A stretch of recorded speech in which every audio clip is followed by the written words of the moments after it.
I'm your professor, Dr. Teresa Pedersen, and I'm here to say hello and do an actual welcome video. I also will talk about this week and things that you can expect. So first of all, I have been a teacher for over 22 years. My primary practice has been special education, though I have both certifications from multiple states, and I'll get into that a little bit later. But so I've taught general ed, elementary, special ed elementary. I've taught high school special ed. I've taught middle school English and middle school history. And I've also been a principal. I've been an instructional coach. I've been a district level professional development coordinator. And now I am a professor at Northwestern College teaching teachers at the undergrad level, a variety of courses. And then at the grad level, I teach this course and also the Capstone seminar, which is the Capstone seminar. I teach another course, which is instructional leadership.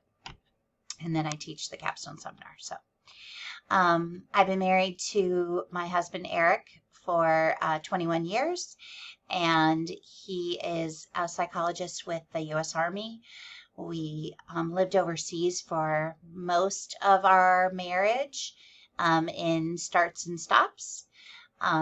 We also, once he retired from active duty, he stayed as a civilian psychologist, and I started working for the Department of Defense, which is where I did about 10 of my 22 years of teaching. And then I also did, I taught at community college, and I taught at Northern Illinois University. So I've been doing a lot of things because as an Army spouse, you kind of have to make it work wherever you are. And so I got pretty creative. We have traveled extensively in Europe and in Asia, and also done work in Africa, working to train teachers. And my husband is currently living in Colorado Springs at Fort Carson. And that's not ideal as I live in Iowa, so it's better than when he was in Germany and I was here. So it's better, but not great. And we're seeing each other about every 3 weeks. So this summer I will be traveling a lot, but I will still be always available to help you with your project. So I don't expect any of the lead times to get longer. I pretty much respond to emails as I get them. I set up appointments as soon as I can. But if there is a delay, it's probably because maybe I've caught a flight somewhere. Okay, so that's kind of where I've come from. My dissertation was in professional learning communities and trust. I'm a published author. I've written a book, a textbook actually, and about, I think, 9 articles, and then my dissertation. I've written lit reviews, a bunch, so I know what you will be going through, and I've done research aside from my dissertation 3 other times. And I'm actually working on a research study right now with University of San Diego, doing a mixed method study. So we have qualitative and quantitative data, and we're working with a variety of students doing that. So it's very exciting, and I'm very grateful and blessed. I am very committed to my faith.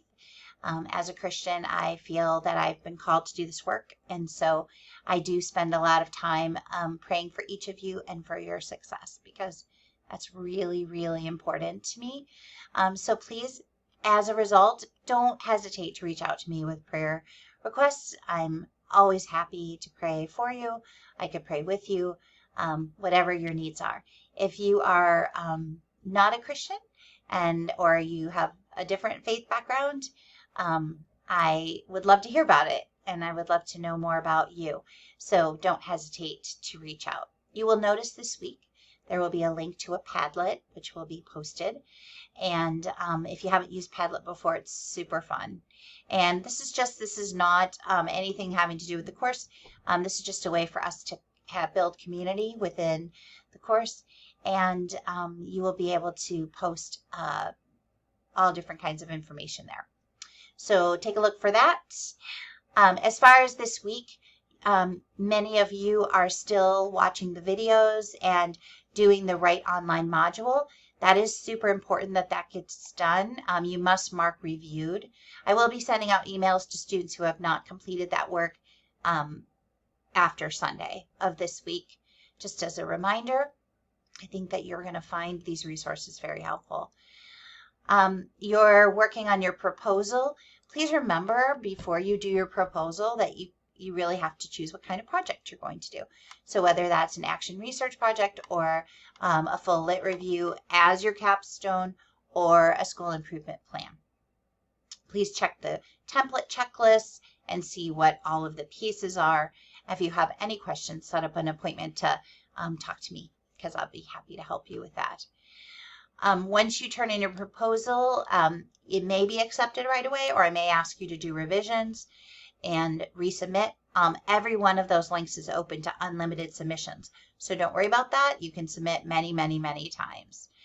You're going to really this week dig into, now that you've created your idea, you know what you're going to be studying, you know how you're going to be studying it. You're going to be going into the databases, and there's a really good video from Dr. Hoy that will help you on that. And then you will start to build your annotated bibliography. Your annotated bibliography is where you store all of your resources, and it is going to really tell you what does the research say about your topic, and most especially, what does peer-reviewed scholarly journals say about your topic.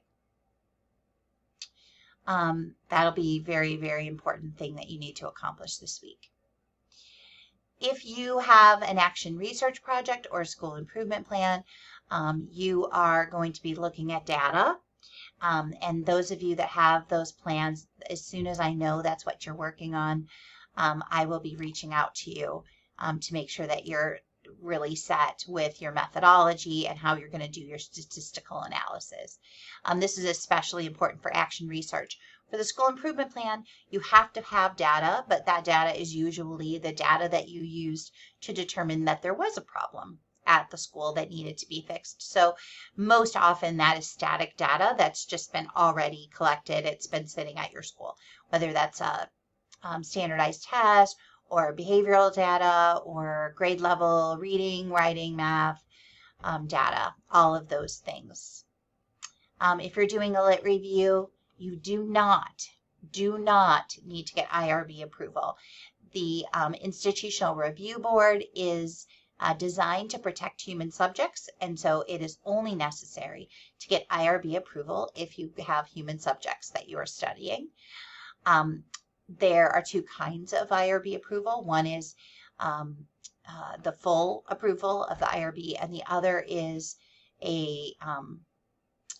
just a different level of IRB approval. You're exempted from a lot of the rules that you have to have for the full approval. Read carefully over the information there to determine which one you're going to submit. Actually, all of those get submitted to me first. I am a member of our college institutional review board, so I'm going to go ahead and look at them first before I commune the board. When I have to commune the board, it does take longer just to get everybody from wherever they are to sit and have a Zoom and look through. And usually when that happens, there's changes that need to be made to the application. So I'm trying to avoid big delays by looking at them first and making sure that they at least are going to get to the board and maybe not require a lot of adjustments. Sometimes, though, they do not pass, and so you may not collect data until you have IRB approval. You may not. Please do not do it. If we find out that you've done it, it's pretty catastrophic. Okay, so that's really all I wanted to mention for this week. I know that many of you will move past module or benchmark 2 and you'll be moving into benchmark 3, and that's completely fine. It depends on your pace. That's why we asked you to do the schedule so that you would have a better understanding of what days you're going to work on this. Those of you that have summer vacations, I really expected to see those come up in your Capstone schedule. And the fact that you would be working at a slower pace than perhaps maybe somebody else, or at least a part of the summer may be slower, and then it would speed up. But continue to edit those schedules. Those schedules are for you. The only reason that we do it is for accountability.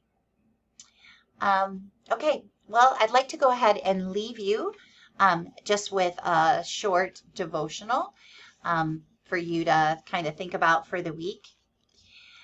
And this is from Psalm 118:24, Psalm 95:2, and Zephaniah 3:17.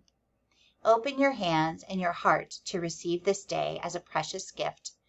I begin each day with a sunrise announcing my radiant presence. By the time you rise from your bed, I've already prepared the way before you. I eagerly await your first conscious thought. I rejoice when you glance my way. Bring me the gift of thanksgiving, which opens your heart to rich communion with me. Because I am God, from whom all blessings flow, thankfulness is the best way to draw near me. Sing praise songs to me, tell of my wondrous works. Remember that I take great delight in you.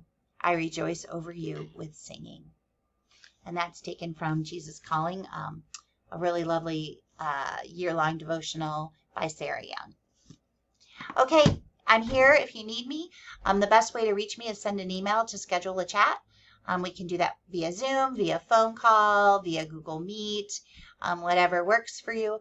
And you can just let me know what you need.